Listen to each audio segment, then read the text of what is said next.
হাতত মাত্ৰ 2টা দিন বাকী 2টা দিন পিছতে দেশবাসী উদযাপন কৰিব ৭৭তম গণৰাজ্য দিৱস যাৰ বাবে দেখা গৈছে দেশৰ বিভিন্ন প্ৰান্তৰ সমান্তৰালকৈ দক্ষিণ মানকাছাৰ জিলাৰ হাতীচিঙৰ মহাবিদ্যালয় খেলপথাৰত দেখা গৈছে আৰক্ষীৰ উদ্যোগত এনেদৰে গণৰাজ্য দিৱস উপলক্ষে যি পেৰেড মাৰ্চৰ অনুশীলন অব্যাহত ৰাখিছে। আমি দৃশ্য দেখুৱাম যে কেনেদৰে আচলতে আৰক্ষীৰ সমান্তৰালকৈ 10খনকৈ স্কুলৰ ছাত্ৰ ছাত্ৰীসকলে ইয়াত অংশগ্ৰহণ কৰিছে কাৰণ 2টা দিন পিছতে ৰাজ্যবাসীয়ে উদযাপন কৰিব ৭৭তম গণৰাজ্য দিৱস যাৰ বাবে দেখা গৈছে হাতীচিঙৰ মহাবিদ্যালয় খেলপথাৰত এনেদৰে আৰক্ষীৰ সমান্তৰালকৈ ছাত্ৰ ছাত্ৰীসকলে ইয়াত অংশগ্ৰহণ কৰিছে কাৰণ অহা ২৬ জানুৱাৰী তাৰিখে এইখন হাতীচিঙৰ মহাবিদ্যালয় খেলপথাৰতে কেন্দ্ৰীয়ভাৱে উদযাপন কৰা হ'ব গণৰাজ্য দিৱস যাৰ বাবে ইয়াত অনুশীলন অব্যাহত ৰাখিছে কাৰণ আৰু এটা কথা ক'ব লাগিব যিহেতু দক্ষিণ অসমৰ মানকাছাৰ জিলা সীমামূৰীয়া জিলা হোৱাৰ লগতে আন্তঃৰাষ্ট্ৰীয় সীমান্তৱৰ্তী জিলা যাৰ বাবে নিৰাপত্তা ক্ষেত্ৰত অধিক কটকটীয়া ব্যৱস্থা গঢ়ি তুলিছে জিলাখনত বিভিন্ন ঠাইত আৰক্ষীসকলে নাকা চেঙৰ ব্যৱস্থা কৰিছে যাতে কোনো ধৰণৰ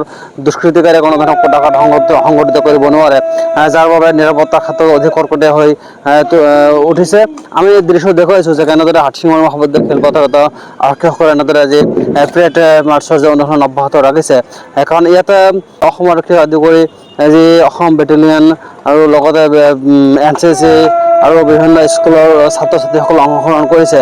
ইয়াতে যোৱা 18 জানুৱাৰীৰ পৰা আজিলৈকে অনুশীলন অব্যাহত ৰাখিছে কাৰণ হাতত মাত্ৰ 2টা দিন আছে 2টা দিন পিছতে দেশবাসীয়ে উলহ মালহেৰে উদযাপন কৰিব গণৰাজ্য দিৱস যাৰ বাবে দেখা গৈছে আৰক্ষীৰ উদ্যোগত যি আচলতে এই হাতীচিঙৰ মহাবিদ্যালয় খেলপথাৰত যি পেৰেড মাৰ্চৰ যে অনুশীলন ইতিমধ্যে অব্যাহত আছে।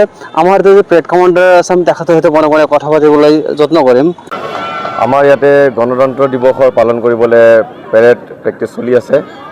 আমাৰ ইয়াতে আৰক্ষীৰ 4টা দল আছে আৰু স্কুল ষ্টুডেণ্টৰ 10টা দল আছে। আমি মাত্ৰ 2টা দিন আছে এতিয়া আমি সেইকাৰণে ৰাতিপুৱা আৰু গধূলি 2 টাইমকৈ প্ৰেক্টিছ কৰি আছোঁ পেৰেড প্ৰেক্টিছ। কি প্ৰেক্টিছ চলি আছে? আমি পেৰেড প্ৰেক্টিছ আমাৰ যোনখিনি আমাৰ পেৰেডত যোনখিনি আমাৰ মাৰ্চ থাকে সেইখিনি কৰি আছোঁ আমি মাৰ্চৰ প্ৰেক্টিছ চলি আছে ইয়াতে আৰু লগতে আমাৰ আপোনাৰ ৰাষ্ট্ৰগানৰো প্ৰেক্টিছ চলি আছে সেইবোৰ চলি আছে। কোনো চেকিঙৰ ব্যৱস্থা কৰিছে নেকি? চেকিং এটা আছে আমাৰ 24/7 24 আৱাৰ্ছৰ ইয়াতে চেকিং চলি আছে আমাৰ ইয়াতে DSBৰ টিমো আছে গোটেইখিনি ভালকৈ চাই আছে। গতিকে আমি ৰাতিও ইয়াতে আমাৰ আৰক্ষী বাহিনী থাকে ইয়াতে ফিল্ডৰ নিৰাপত্তা দিবলৈ। যিহেতু ভাৰত বাংলাদেশ সীমান্তৱৰ্তী এইটো অঞ্চল নিৰাপত্তাৰ ক্ষেত্ৰত আমাৰ যেনেকৈ অভাৰঅল যেনেকৈ আমি গোটেই আমাৰ অসম চৰকাৰৰ যোনটো আমাৰ গাইডলাইনছৰ মতে যেনেকৈ নিৰাপত্তা দিব লাগে সেনেকৈ অল অভাৰ আছাম চলি আছে নিৰাপত্তা সেনেকৈ আমাৰ এইখন ডিষ্ট্ৰিক্টতো সেনেকৈ নিৰাপত্তা দিয়াৰ আয়োজন কৰা হৈছে।